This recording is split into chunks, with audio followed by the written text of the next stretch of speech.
నీటి సమస్య అని అంటున్నారు. మనకు ఏంటంటే సమస్య ఇక్కడ మన రాయలసీమ ప్రాంతము పైన ఉంది, ఇక్కడేమో ఇది శ్రీశైలం ప్రాజెక్టు కింద ఉంది. ఇది ఒక లెవెల్ రీచ్ అయితే తప్ప మనకు నీళ్లు రావు. కాబట్టి ఇక్కడ బ్యారేజ్ ఒకటి సార్, ఒక బ్యారేజ్ ఉంటే తప్ప మనకు ఈ నీటి ప్రాబ్లము సాల్వ్ అవ్వదు సార్. అక్కడ ఏంటంటే నేషనల్ హైవే కడుతున్నారు, ఒక ఐకానిక్ బ్రిడ్జ్ కడుతున్నారు. ఆ ఐకానిక్ బ్రిడ్జ్ బదులు మనకు బ్యారేజ్ వచ్చిందంటే దాదాపు 60 TMC నీళ్లు. ల్యాండ్ అక్విజిషన్ ప్రాబ్లం కూడా ఏమీ లేదు సార్, ఆల్రెడీ అయిపోయింది ల్యాండ్ అక్విజిషన్.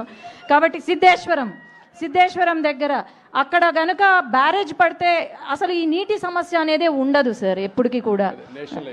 అవును సార్, నేషనల్ హైవే బదులు సెంట్రల్ గవర్నమెంట్ కూడా it has shown interest for bridge come barrage wear ever there is iconic bridge. అది ఒక్కటే మనకు నీటి సమస్య తీరుతుంది.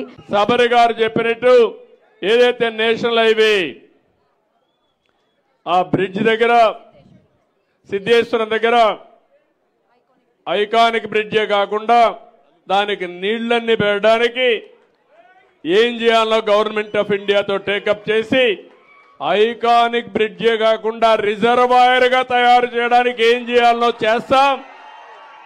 దానికి కూడా శ్రీకారం చుడతా అని చెప్పి తెలియజేసుకుంటూ మరొకసారి అందరికీ నమస్కారాలు, ధన్యవాదాలు.